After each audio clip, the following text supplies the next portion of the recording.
Good morning.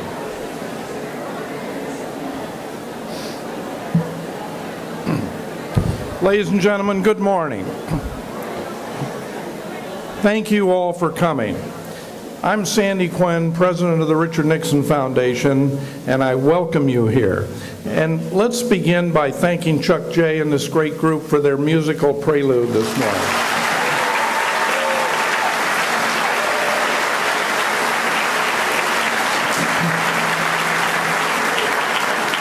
I'm going to ask you to stand for the presentation of the colors, and I'm going to ask Yorba Linda Mayor Nancy RIKEL to step up here because she will give the Pledge of Allegiance. Ladies and gentlemen, Gulf Company 2nd Battalion, 23rd Marines from Los Alamitos for the presentation of the colors.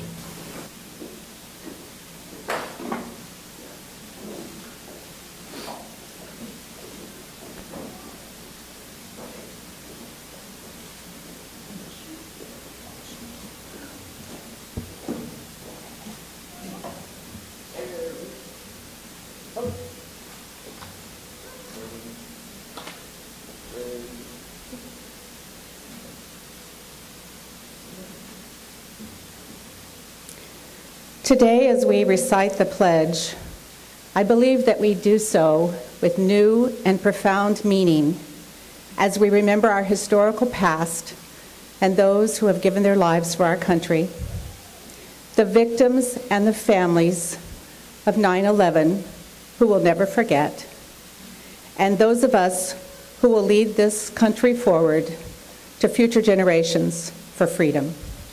Please join me.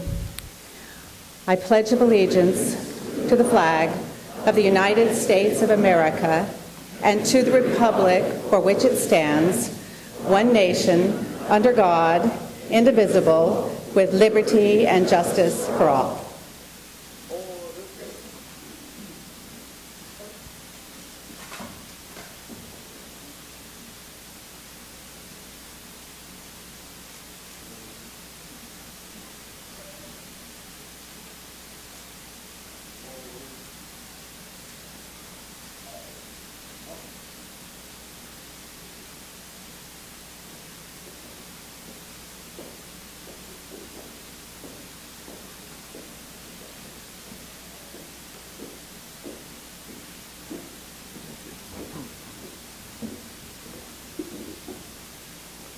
Isn't that a great group of Marines?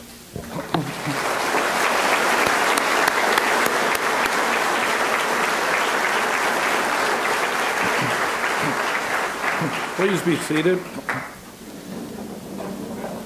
I'm going to ask for a brief welcome from the Deputy Director of the Richard Nixon Presidential Library and Museum, Deputy Director Paul Wormser.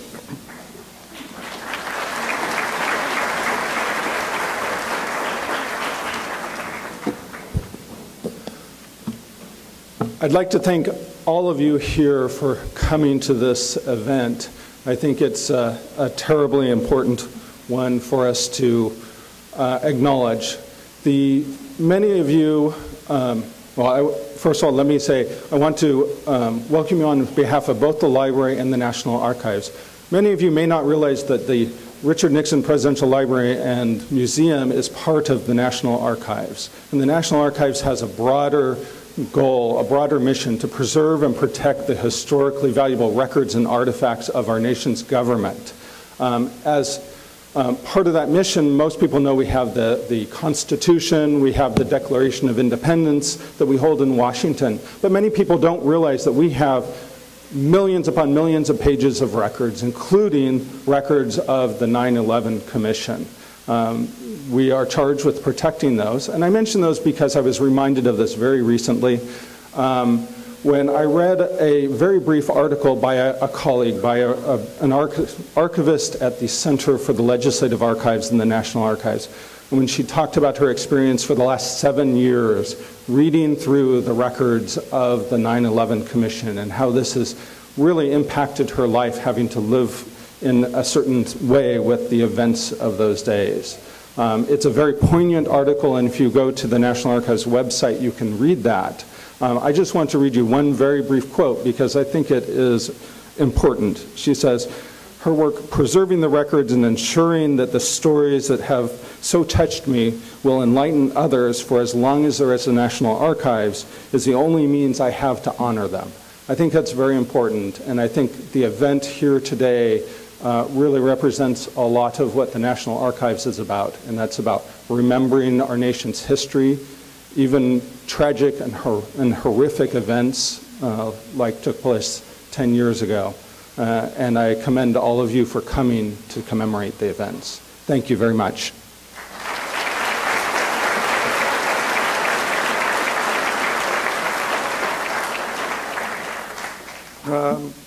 It's my pleasure and my honor to introduce a distinguished member of the United States Congress from the 40th District, our good friend, a good friend of the Nixon family, Congressman Ed Royce.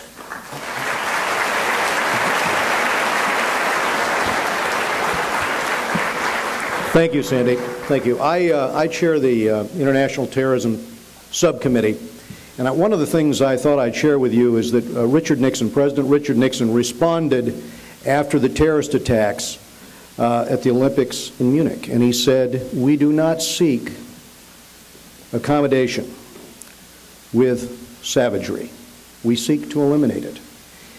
And savagery came to our shores on 9/11, orchestrated by the chief engineer and the leader of al-Qaeda, Osama bin Laden. And his explicit goal was to cost the lives of 17,000 Americans, office workers who were in those Twin Towers. Today we have among us some of the first responders, and had it not been for the work of those first responders in bringing people out of that building, had it not been for the 343 firefighters who went up as those office workers were coming down and helped get people to safety, that loss of life would have been far greater. But 343 firefighters lost their lives and dozens of police officers that day in that type of heroism, walking into the fire instead of running from it. We all have our stories, knew people that were involved. My wife was with Marriott, and that Marriott was destroyed that day when the roof collapsed. She had been there the week before. Two of her friends, two of her co-workers lost their lives. Over here at Anaheim High School, Chip Burlingame, Charles Chip Burlingame, was a graduate the year I graduated, I believe, and I know his sister Deborah. Well, he was the pilot on Flight 77. He was killed with box cutters before that flight, before that plane was flown into the Pentagon. And Deborah has not forgotten, and she makes a point. And the point she wants us to remember is that the terrorists are still focused on their mission. We should not forget, as she says, that 15 of those 19 were in this country illegally at the time. Could have been apprehended at the time, as the study done afterwards showed. National security, in fact, is the equivalent of border security today. And until we secure those borders, we are going to be less safe. That's what the 9/11 Commission shared with us. Now,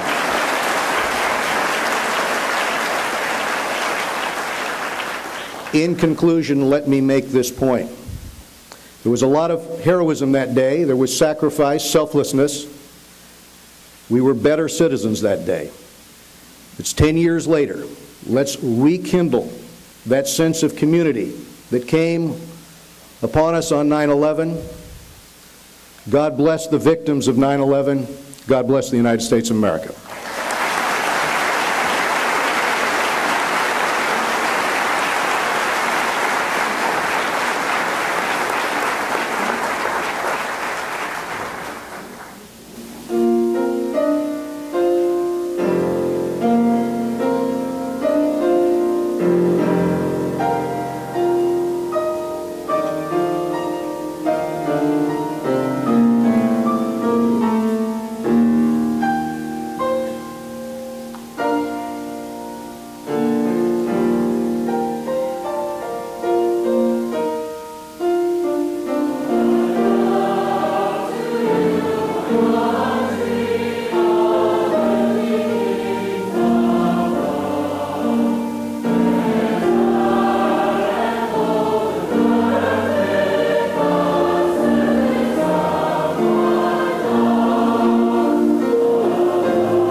Michael Short.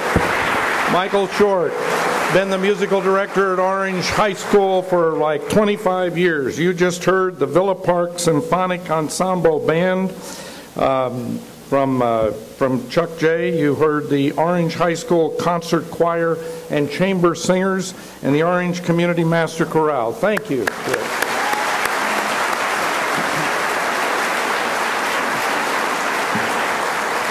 But you ain't heard nothing yet. Wait a few minutes.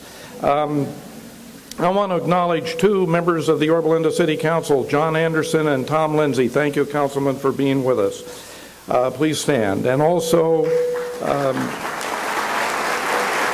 Brea Yorba Linda Police Chief Jack Conklin, our good friend. Where's Jack? Thank you, Jack. And Police Captain John Burks. Thank you for coming. And our good friend, Yorba Linda City Manager, Steve Rudomenkin. Thank you for coming. We are blessed in Orange County with an incredible sheriff, and she has been here, I think, for 4 years, every one of these while she's been sheriff, I believe, these 9/11 commemoratives that we have done. She is the 12th Orange County Sheriff. Nobody better prepared at this time when we're on alert 24/7 in terms of security, because she was, the year after 9/11 occurred, Sheriff Baca named her as Chief of Homeland Security for Los Angeles. And in that, she directed 1,000 people, 1,000 personnel in 40 cities. She's got an incredible background in personnel and intelligence and operations, and we're lucky to have her. Ladies and gentlemen, please welcome Sheriff Baron Hutchens.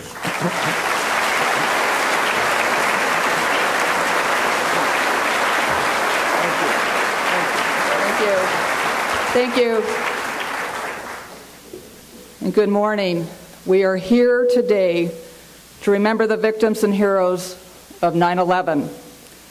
As we remember and honor those individuals and first responders who lost their lives, we owe it to them to continue to be eternally vigilant in our fight against those who would seek to harm us and our way of life.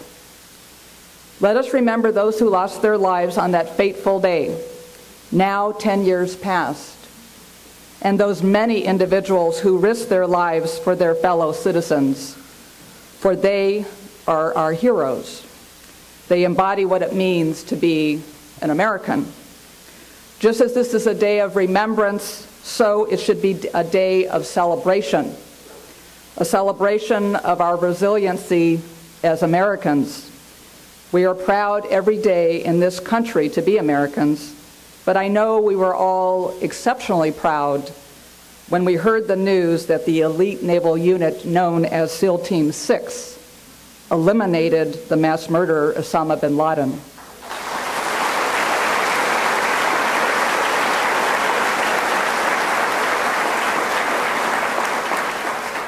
And that message was heard around the world. We as Americans never forget those who would bring harm to our fellow Americans, and we never ever forget. I am so proud to be an American, and I am so proud and thankful for Navy SEAL Team 6 and all of the members of our military. They are our silent warriors.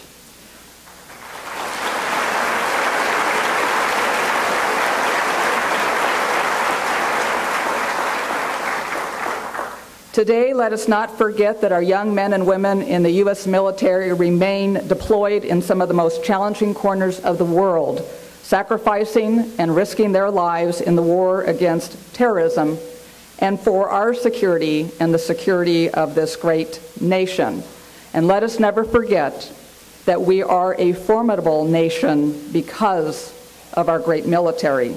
We owe the members of our military our undying gratitude and respect.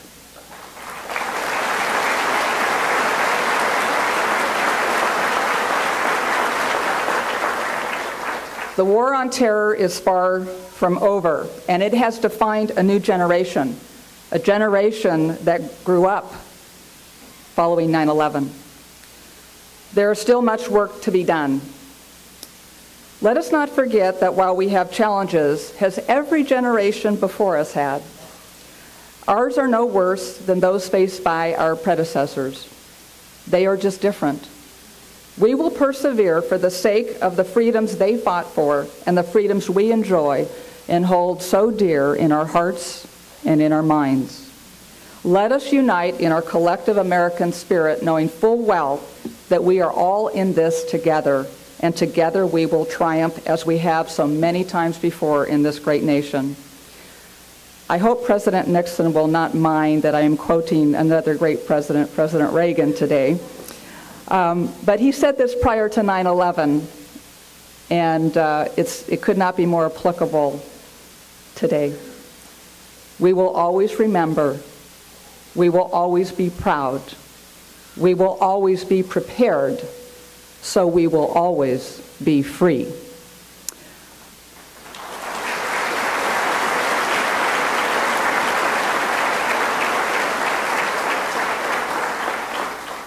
I am so honored today to have the privilege of introducing a great American hero. We have with us today one of those incredible first responders. Let me read this to you. This is from a South Dakota newspaper, and it says a lot about Joe Torrillo. Although he survived being buried under debris while helping evacuate people from the World Trade Center on September 11th, 2011, Joe Torrillo does not see himself as a hero. All the heroes are laying in the cemetery today, he said. Torrillo, a retired New York City firefighter, was one of the few survivors of the collapse of the World Trade Center during the 9/11 attacks. He was in Sturgis on Monday for the raising of the Patriot flag. The Patriot flag is a 30-foot by 56-foot American flag flown to honor and remember responders, members of the armed services, and those who lost their lives. Here's what he said. We wanted people to never forget the incident of September 11th and the sacrifices that was made that day to today by the members of the military who took up the fight. South Dakota became the 50th state where the Patriot flag has been raised during a ceremony at Buffalo Chip Freedom Field, where it will stay. It stayed until yesterday. Torrillo said his story leading up to the attacks was filled with irony. Recuperating from a fire injury, he was assigned to work in fire safety and education, where he talks to children about fire prevention and survival. As the program director, he decided they needed to enhance the program by creating a learning center for children. The program opened the fire zone in October 2000 in the heart of Manhattan at Rockefeller Center. 3 months later, he received a call from Fisher-Price looking for help designing the last in its Rescue Heroes line, a firefighter toy named Billy Blazes. The company told him if he helped them, it would donate money to the education program, $1 for every toy sold. He agreed, and in July 2001, the mold of the toy was complete and ready to go into production. They were scheduled to unveil this on September 11th. Billy Blazes, the toy he helped to create, would come to represent all of the guys that gave their lives that day, Torrillo said. It is my honor, ladies and gentlemen, today to introduce a man who has an incredible story to tell us, Joe Torrillo.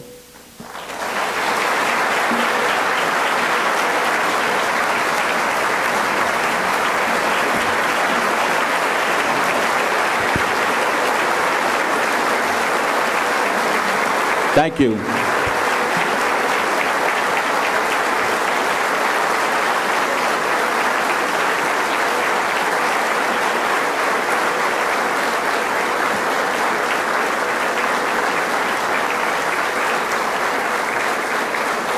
Thank you very much.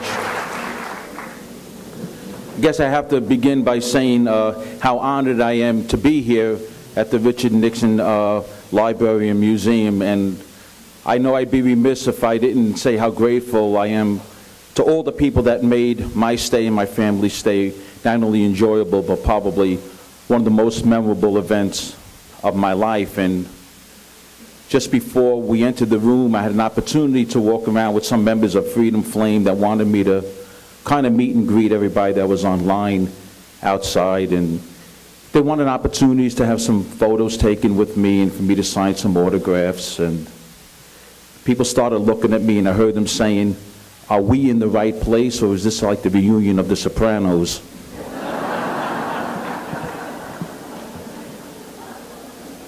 And then I heard about this great orchestra, and I started wondering, I hope this isn't like an Italian orchestra. They got machine guns, baseball bats, pistols.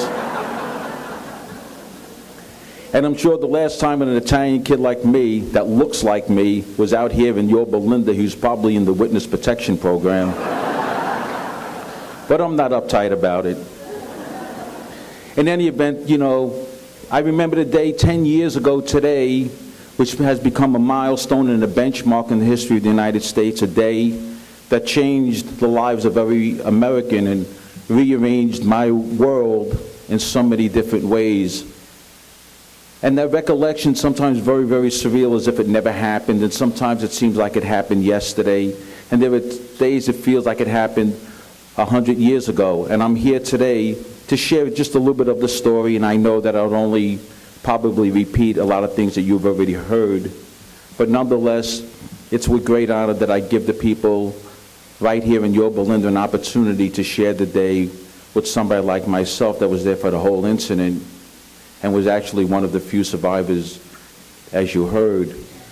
On the morning of September 11th, at 8:46 a.m., American Airlines Flight Number 11 struck the North Tower between the 93rd and the 99th floor, and from that moment on, things would be different forever. And 55 minutes later, I was buried underneath that building, buried with hundreds of other people in the darkness, darker than midnight. And I always say at midnight, at least you have the moon and the stars. But on that day, there were no moon and stars, there was no light. And as I'm laying underneath the building with the back of my head wide open, all my ribs are broken, my arm was broken, I was bleeding internally and suffocating. And within minutes, I was amongst all these fires, and I assumed that I was going to both burn and suffocate to death. And I didn't want to die a bitter person. I actually thanked God for the life that He had given me. And I also accepted the responsibility and the danger of this job of the New York City Fire Department, which actually had become a religion to me, because every one of us, not only in New York City, but every first responder that protects you every day, takes that vow and lives up to that vow. And so the day of September 11th is not the Joe Torrillo sob story. I am not a hero, as you heard me quote in newspapers. Heroes don't ever get to tell their story. They lie in the cemetery. And I look back through my life, you know, with a lot of regrets, as we all do. And I think the biggest regret of my life is that I never served my country. I had just turned 18 years old, and I was the last group of kids to have to file for a draft card for the Vietnam War, and shortly thereafter the war had ended. And there was not a need, or else I didn't see it at the time, for me to go into the armed services, but sometimes I wish I had. And for a lot of different reasons, to have shared in the glory of 500,000 men and women since the days of George Washington that served their country up to the supreme sacrifice of giving up their life so that we can enjoy the country that we have here today. And in my retirement from my injuries on 9/11, I knew I had to get on with my life, and I wanted to know where my life was going to go and what meaning and significance it would have. And I think if I wanted to do anything in my life, and I want to do it forever, is to make this country the reunited States of America again, because of the vicious attack on September 11th. I think the strength and the fortitude of the American people were tested. But you can't test it long enough that there's any watch or clock that could time it, because in less than a billionth of a second, we're back up on our feet again. And this country will come back, and it's going to come back even stronger. but the only way it's going to come back is for every one of us to continue believing in this country. And I would only hope that every one of us would feel a moral obligation to leave this country a better one than the one that we inherited it from all those that persevered hundreds of years before us to the days when George Washington rowed a boat in the winter across the Potomac. The terrorists tried to push this country off the pedestal. They might have moved it to the side, but we're going to put it right back in the middle again. It is with very, very deep, humble honor that I'm here today to share this very, very special day, and I could have been in a lot of places in the world. But to be here in the Richard Nixon Library and Museum will certainly be a day that I'll never ever forget. And all I would ask is every single American, some very, very simple things that I want you to hold very close to your heart. None of us in this country have to harbor any guilt to call ourselves an American and to raise the American flag as often that you possibly can. We are one of the youngest countries in the world, but this is a country for all others to measure themselves up against.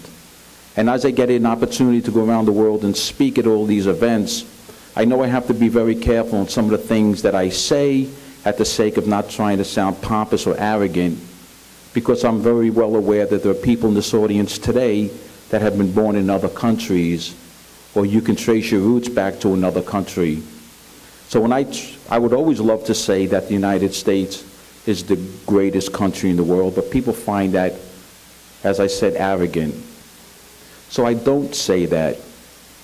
But what I will say is there is no other country in the world that does it better than the United States of America.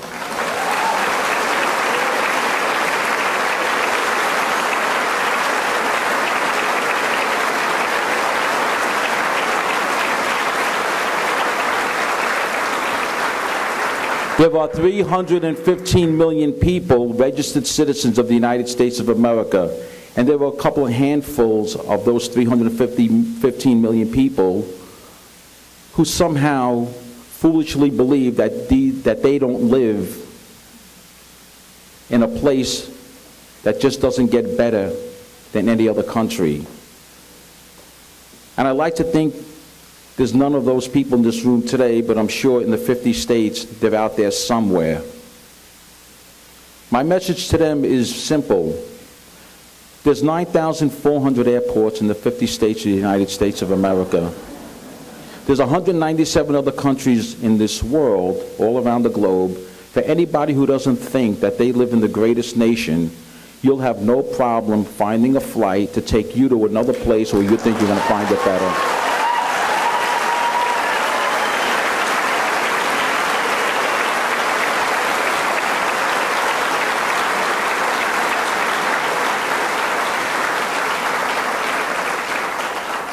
I'm not running for political office, so I have no problem saying the things that every single you've been waiting so long to hear.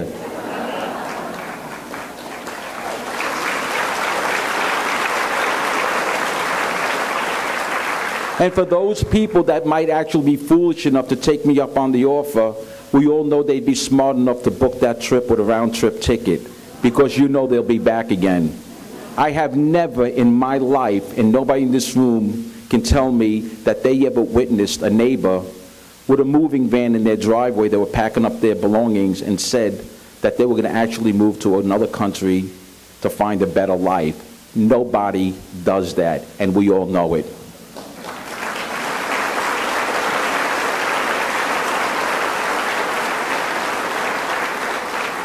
Not only are we a great country, I don't know if we could be any better. And that's very difficult. And everybody around the world knows that we're a group of the most tolerant people that God ever created. And I know that you all know that. But just remember this, being tolerant doesn't mean that we need to be naive and stupid. We have a right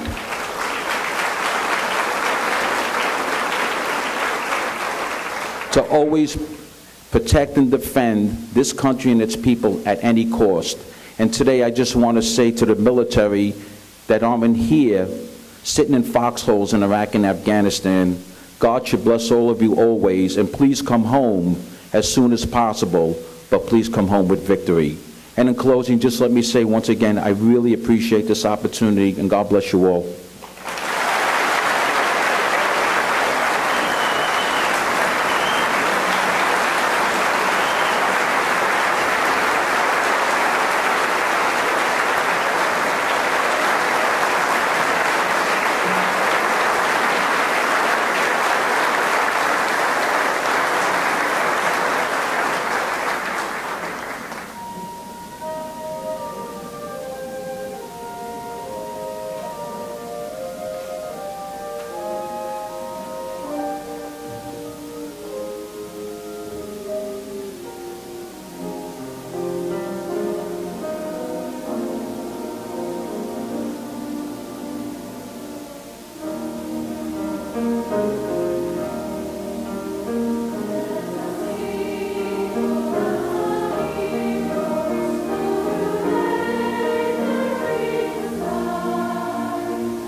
Yes, yes, they're available for your next party at home if you just have to talk to their agents.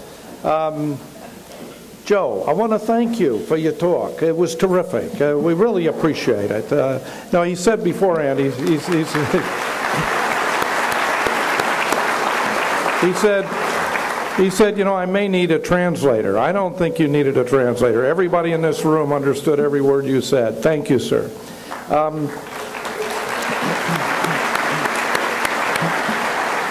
We wanted to make this observation, this commemoration, both oral, as you've heard today, but also visual, very visual. So we found 10 years ago some friends in Riverside County who had gone to New York right away after 9/11 and brought back here 20 tons of steel from the towers and that fire truck, that aerial fire truck. And it was here, the first year anniversary, and very dramatic presentation it is. And so we convinced Dennis Stout and his friends to bring it back. And I want him to tell you a little bit about it, because if you haven't seen it, you must, at the conclusion of this program, go out and take a look at it. Touch it, feel it, reflect on it, pray about it, and bring your family and let them see it. Ladies and gentlemen, Dennis Stout.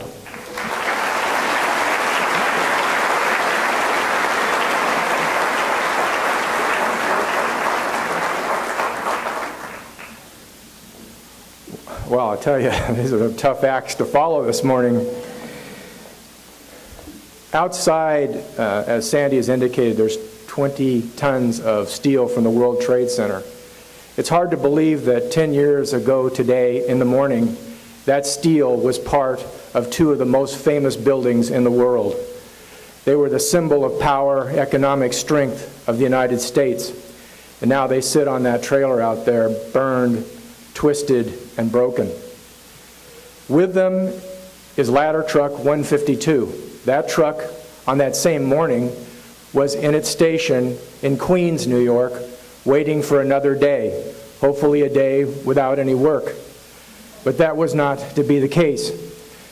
The truck was dispatched to the World Trade Center, and it spent 6 months there helping to put out the fires, attempting the rescues that never would happen, and assisting those at Ground Zero. In 2002, June of 2002, Freedom's Flame went to New York and was given the 20 tons of steel that you see there and that fire truck. And then it proceeded across the United States, visiting 14 state capitals in 11 days. And during that journey, it stopped in a number of, I think, important places, one of which was the Pentagon. At the Pentagon, you'll see on the table here by me, is a piece of the limestone cladding from the outside of that building where Flight 77 struck. If you look closely, you can still see the burned jet fuel on the surface of that. It was given to us by the people at the Pentagon because they believed in Freedom's Flame and they believed in the journey that that steel and fire truck were taking across the country. Next to it was another stop on the trip, was Shanksville, Pennsylvania. In that small box next to the Pentagon piece are 3 small pieces of metal from Flight 93. They were also given to Freedom's Flame to keep and to protect by the people at Shanksville, Pennsylvania, who were part of the rescue and the operation there. As that steel went across the country, it was viewed, and the fire truck were viewed by hundreds and hundreds and thousands of Americans. And everywhere the same thing happened. There was a connection between the steel and the fire truck. People wanted to touch it. People wanted to write things on it. And if you look at the steel carefully, you'll see messages that were obtained. I see the curator from the museum here shuddering, but Americans wanted to touch the steel and they wanted to write messages. So also on the table are books that were accumulated of people writing message after message after message. After it arrived here in California, it went on tour up and down the state of California. It went to the largest 4th of July parade in the country. It was part of the Tournament of Roses, and it went a number of different places, and everywhere the same thing happened. It's been here at the Richard Nixon Presidential Library for now a week, and we have a Facebook page. We've had 55,000 views on our Facebook page. And some of the messages are things like, I've been back 3 times. I can't express to you what it's like to touch and see that steel. I want my children to see it. I want them to understand what this is all about. And it's been a great privilege to have been along with Freedom's Flame. Would the people from Freedom's Flame please stand up? I think it's important that you recognize them.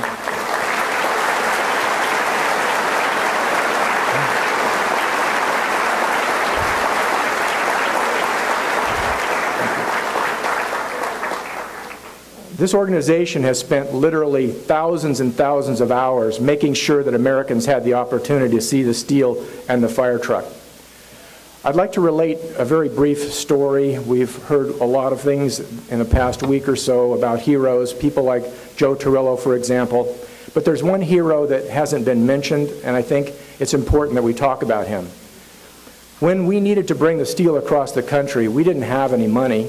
And so we needed someone to step up to the plate. And one of those organizations that stepped up to the plate was Consolidated Freightways. And if you're aware of Consolidated Freightways, you know that they're no longer in business.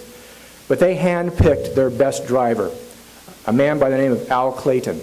He had 1.5 million miles of safe driving. He was their #1 driver. So Al drove the truck with the steel on it all the way from New York to California. And after Consolidated Freightways went out of business, Al, being a man in his late 50s at the time, volunteered as a driver for Halliburton in Iraq. And Al was killed by a roadside bomb in 2004. But he is also a great American hero.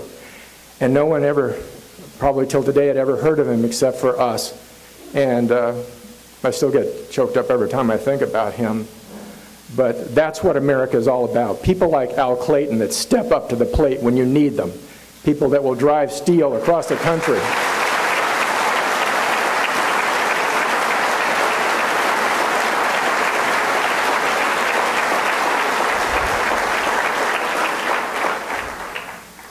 And finally, I'd like to end by talking about what I consider to be another American hero.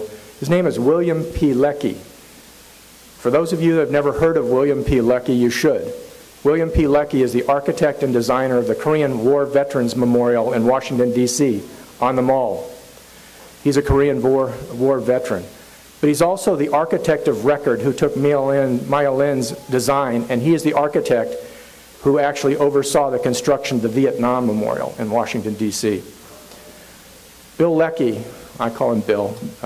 He's an artist. He likes to be called William when we're talking about him as an artist, but today, let's call him Bill, is the designer of Freedom's Flame. And if you look at the steel out there, there are 2 sideboards on the trailer that show Freedom's Flame Memorial. He's the designer that took a concept that we had and turned it into that memorial. And someday I hope that we're able to build it because it belongs in this country somewhere. It's a different kind of memorial. It's not like the memorial you see at Ground Zero or Shanksville or the Pentagon. It's dedicated to the courageous and heroic acts of the firefighters, police, and the civilians on 9/11, including, obviously, the civilians that were on Flight 93, all of the people that gave their life that day. It's a celebration of heroism and courage. It is an answer to the terrorists that when you do what you try to do, you lose, because what you do is you create more and more heroes in America and people that are willing to step up to the plate and do what's necessary. That's what that memorial is all about, and that's what William Leckie designed. So again, today, outside is the steel and the fire truck. Hopefully we'll have the Pentagon piece and the Flight 93 piece for you to see. And please, as Sandy said, touch them. Because I don't care how many pictures you see, how many photographs in the newspaper, how many stories you read, there is nothing like touching that steel to connect with what happened on 9/11. So thank you very much. Thanks to the Richard Nixon Foundation and the Presidential Library for having us here. And God bless all of you, and God bless America.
terrific. Thank you, Michael. Thank you, Chuck. There's a traditional ceremony that is performed at events like this, and it's being performed all over America today at the 9/11 commemorations, as it was this morning at Ground Zero. And I'd like to ask Jim Gaffney and Clay Baxter of the Richard Nixon chapter of the American Legion to step forth for the ringing of the bell, the final bell.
Thank you to Cliff Armas for doing that wonderful bagpipe performance.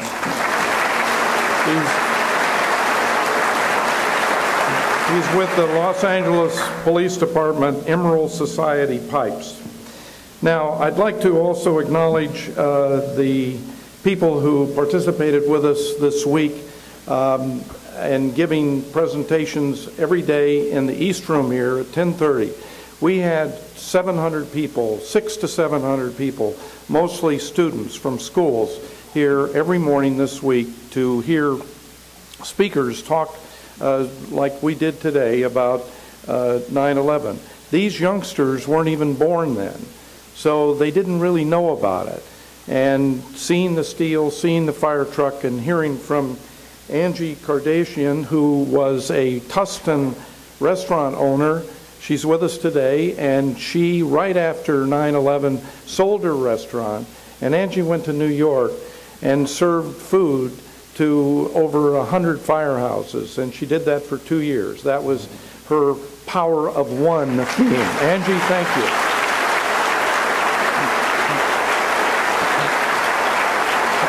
Where are you? We also heard this week from Colonel Wayne Scott, who was involved in the immediate, the preparation for Homeland Security and the immediate reaction to it. Thank you, Wayne. And Los Angeles Fire Chief, Battalion Chief, Chris Hawaii. Where's Chris? Chris, thank you. Now, we have our docents in the lobby who have flowers, and take one if you like, and take it out and put it on the steel or the fire truck. I thank the great kids from Orange High School under our good friend Michael Short. Michael, stand. Please stand, Michael. You guys were great. And Chuck J. from Villa Park. You guys are great. It's terrific to see young people like this, isn't it? Look at them. They've got, fancy clothes on and everything, long dresses. You guys look great and you sound great. Thank you for coming. They bless us. And the folks from Freedom Flame, thank you, Dennis, and all of you for bringing this great visual and dramatic representation of that tragedy. Thanks to all of you. We'll do it again next year. Have a good day.